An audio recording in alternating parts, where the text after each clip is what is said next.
हम श्रीमद् भागवतम के first canto के सेकेंड चैप्टर के 22 वर्स को आज देखने वाले हैं।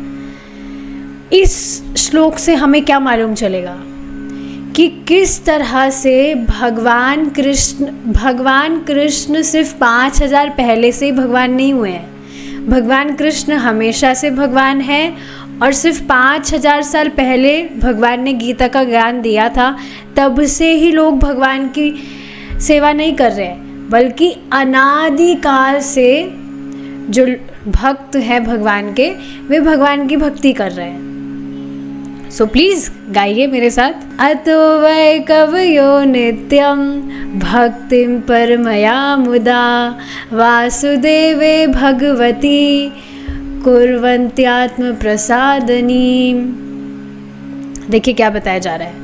पिछले श्लोक में हमने क्या देखा था कि किस तरह से हृदय की जो ग्रंथि है वह बिध जाती है, मतलब जो भी मिथ्या अहंकार है वह नष्ट हो जाता है। जो भी संशय हृदय में है उन सब का नाश हो जाता है, सारे संदेह दूर हो जाते हैं व्यक्ति के, सारे कर्म बंधन उसके नष्ट हो जाते हैं इस तरह से। और फिर वह भगवान का दर्शन वह कर पाता है और स्वयं को स्वामी के रूप में देखने की जो उसकी भावना है वह समाप्त हो जाती है। ठीक है, ये देखा था हमने। अब आज के श्लोक में देखिए क्या बताया जा रहा है। अतो, इसलिए, किस लिए? मिथ्या अहंकार की ग्रंथि वगैरह सब बिध गई, इस वजह से अब कवयो नित्यम भक्तिम परमया मुदा। इस वजह से जो कवयो, देखिए कवयो कौन व्यक्ति होते हैं? जो बहुत समझदार बुद्धिमान होते हैं, जो विवेकी लोग होते हैं, उन्हें कवयो कहा जाता है। तो ऐसी कोई उठाए गिरे की बात नहीं हो रही है।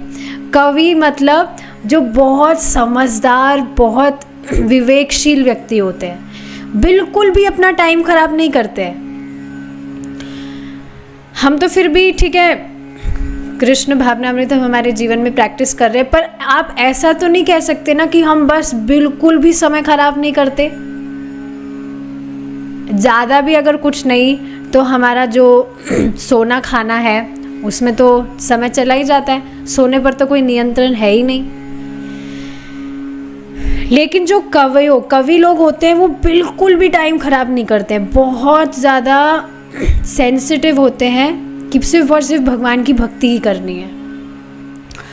तो जो निश्चित ही जो जो ट्रांसेंडेंटलिस्ट है, मतलब कि जो बुद्धिमान व्यक्ति है, साधु है, भगवान के भक्त हैं, वह नित्यम भक्तिम परमया मुदा, वे अनादिकाल से, नित्यम का अर्थ ही क्या होता है? हमेशा से तो हम ये सुनते आए हैं नित्य, हम भगवान के नित्य दास है, यानी कि शाश्वत रूप से हम भगवान के दास हैं। तो नित्यम का अर्थ हुआ अनादिकाल से, फ्रॉम टाइम इमेमोरियल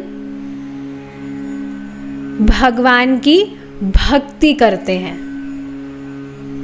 अनादिकाल से भक्ति करते आए हैं, अगर ऐसे कहा जाए। किनकी और किस तरह से करते हैं? मुदा मतलब बड़े आनंद से, ऐसा नहीं कि कोई कष्ट हो रहा है।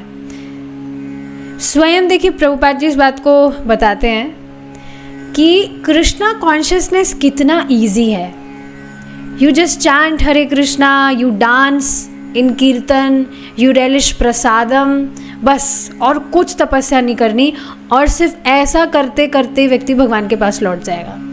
अभी आज हम इसको डिस्कस करेंगे चैतन्य चरितामृत में कि महाप्रभु और नित्यानंद प्रभु क्यों आए।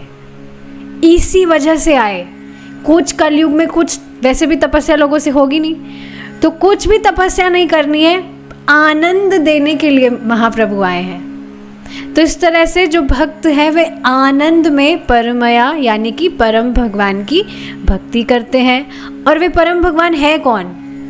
वासुदेवे भगवती भगवान वासुदेव की भक्ति करते हैं। तो देखिए पिछले भी जो श्लोक हम गए हैं उसमें आप देखेंगे काफ़ी सारे वर्ड्स आए हैं। अधोक्षज, भगवान अधोक्षज की भक्ति करते हैं, और भी बहुत सारे आए हैं भगवान के अलग अलग नाम। तो यहाँ पर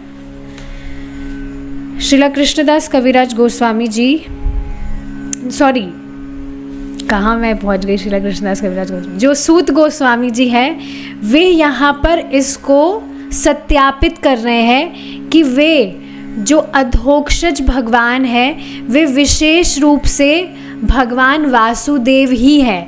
विशेष रूप से भगवान वासुदेव की ही भक्ति लोग नित्य अनादिकाल से करते आए हैं बड़े आनंद के साथ में, जो परम ईश्वर है। तो भगवान वासुदेव को यहाँ पर विशेष रूप से सूत गोस्वामी जी बता रहे हैं कि वे परम ईश्वर जिनकी कवि लोग, मतलब जो बुद्धिमान है, वे भक्ति करते हैं।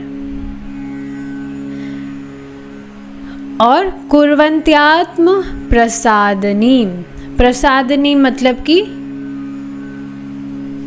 प्रसन्न होना, प्रसीदति, जो हम शब्द देखते आए हैं, तो वो ये शब्द है। तो इस तरह से भगवान की भक्ति करके आत्मा प्रसन्न हो जाती है। और आत्मा का अर्थ जीवात्मा भी है, आत्मा का अर्थ परमात्मा भी है। तो ऐसी भगवान की आनंदमयी भक्ति करने से आत्मा प्रसन्न हो जाती है। तो क्या इस श्लोक से आप ये समझ पा रहे हैं, अनादि काल से भगवान कृष्ण की, भगवान वासुदेव की जो भक्त हैं वे भक्ति कर रहे हैं। ये सिर्फ भगवान कृष्ण के लिए ही बताया गया है। क्यों? क्योंकि भगवान कृष्ण अनादि हैं। ऐसे नहीं है सिर्फ 5000 साल पहले ही भगवान कृष्ण भगवान हुए हैं। He is from eternal time, हमेशा से हैं, हमेशा से वही रहेंगे। ऐसा नहीं है उनकी सत्ता चेंज हो रही है। तो इससे बिल्कुल स्पष्ट ये चीज़ मालूम चलती है कि भगवान कृष्ण हमेशा से भगवान हैं और भक्त उनकी हमेशा से आनंद में भक्ति करते हैं।